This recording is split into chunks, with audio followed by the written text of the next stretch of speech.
தமிழகத்தில் தற்போது ஆளுநர் ஆட்சி அவசியமில்லை என்றும் அதிமுகவின் உட்கட்சி விவகாரத்தில் தலையிட விரும்பவில்லை என்றும் தேமுதிக தலைவர் விஜயகாந்த் தெரிவித்துள்ளார்.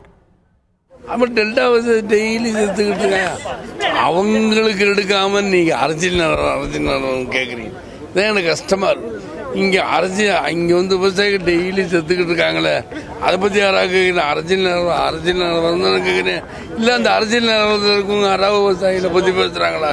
இல்ல இல்ல அப்புறம் நீங்க இதை பத்தி கேட்கிறீங்க. இருந்தாலும் நான் சொல்றேன், அதாவது கவர்னருங்கிறது நிலையில்லாத கவர்னர், நிலையில்லாத உள்ளாட்சி, நிலையில்லாத முதலமைச்சர். அதனால உள்கட்சி வாரத்தில் அந்த விரும்பவில்லை. என்ன பொறுத்த முடியும் உள்கட்சி வாரத்தில் தலையிட விரும்பவில்லை. ஆனா இன்னைக்கு டெல்டா மாவட்டத்துக்கு நான் வந்திருக்கேன், ரசிகரோட போட்டோ எடுக்க.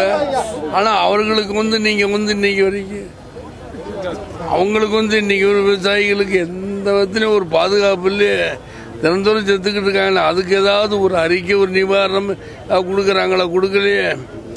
அதனால என்னைக்குமே மக்கள் பிரச்சனை பேசுறேன்னு நீங்க நினைக்க, உண்மையை தான் சொல்லுகிறேன் என்பதை தெரிவித்துக் கொள்கிறேன்.